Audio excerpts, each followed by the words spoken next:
Hi guys, Tiff here coming to you this week from Nauticampo Boat Show in Lisbon, where we are displaying two stunning Axopar models. We've got an Axopar 25 crossbow and an Axopar 22 Spyder. Now I get asked quite a lot what the differences are in these two models, and I thought as they're both here, this is the perfect opportunity to talk you through it. So let's take a look. Now, a common misconception is that the 22 and the 25 are essentially the same boat.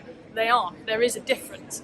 So the 25, which is just behind me here, in terms of LOA, that's 8 metres, 2.23 metres beam, and then conversely with the 22, she's 7.2 metres LOA, and again 2.23 metres beam. So the beam is the same, but the length is different. There's also a difference in the engine options. So they are both Mercury, but with the 25 you can have the 200 to 250 horsepower, whereas with the 22 it's 115 to 200.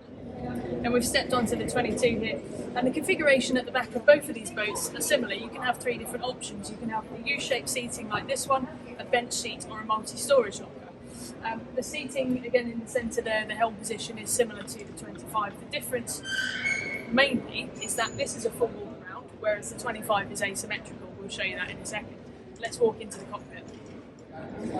So again, similarities between 25 and 22 in terms of this cockpit arrangement at the back. There's storage underneath the floor here. That's slightly different if you have the multi-storage. The storage goes inside that instead.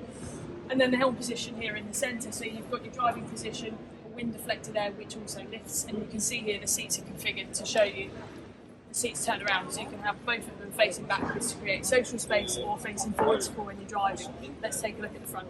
So now we've stepped onto the bow of the 22, and this is where that walk around system really comes into play. So you've got access both sides of the helm to bring you up here to the front. We'll show you on the 25, that is probably where the biggest difference comes in, but here you've got this seating area at the front. Built in under here, you've got the separate toilet compartment. So this lifts up, so it's like hydraulic rams, so it takes all the weight out of it, and then you've got the WC built into there. When this goes down then, you've got the seating built in, storage underneath the floor as well. Now I've jumped onto the 25, so another difference to tell you about is the weight. So the 25 is 1750 kilos, the 22 is 1250, so there is a 500 kilo difference in the weight of these boats.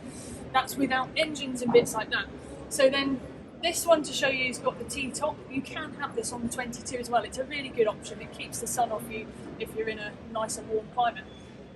And again, you can have this also as the Spyder, so you can have this removed. And then the seating in here again, mirror image to the 22. These boats, both of them have been configured with this U-shaped seating option. Then walking a little bit further forward, you've got a really similar helm position. Difference in this one is you've got a sink built under here, and then a fridge built under there. Now you can have that on the 22 as well. This particular one doesn't have that option, but it is an option for the range generally. The helm position is really similar on the 25 compared to the 22, but the main difference is it's slightly offset, so it is a little bit more over on this left hand side. That's to incorporate entrance into the cabin, which we'll show you in detail in a second. And then just to the left of the helm we've got steps up to the bow. This is the bow of the 25, and this is one of the key differences in terms of layout. So compared to the 22, which is built down with seating and the toilet compartment at the front, this is built up to incorporate head height in the cabin below.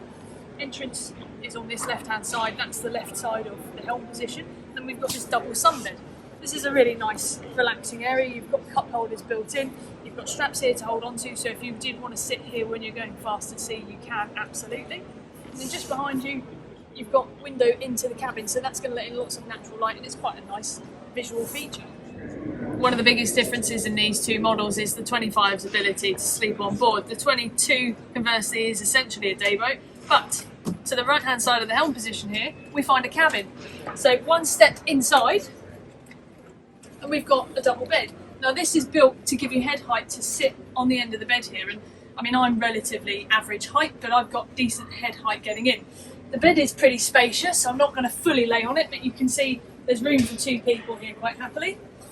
You've got the sink built in on this side, storage and your access to electrics. And then underneath the seat at the front, you've got a Jamsko WC as well. Now having a toilet separated from the rest of the boat is always really handy. It means that when you're doing full days out boating at sea, you can close this cabin up and you've got a private area. So that's our video concluded on the differences between the Axopar 22 and the Axopar 25. Hope you found it really informative. As always, any questions or comments, leave them in the comment section. I'll be sure to get back to you as soon as possible. You can see that these boats do fit different purposes, but they're also very versatile in their own way. But again, thank you so much for watching. Catch you soon.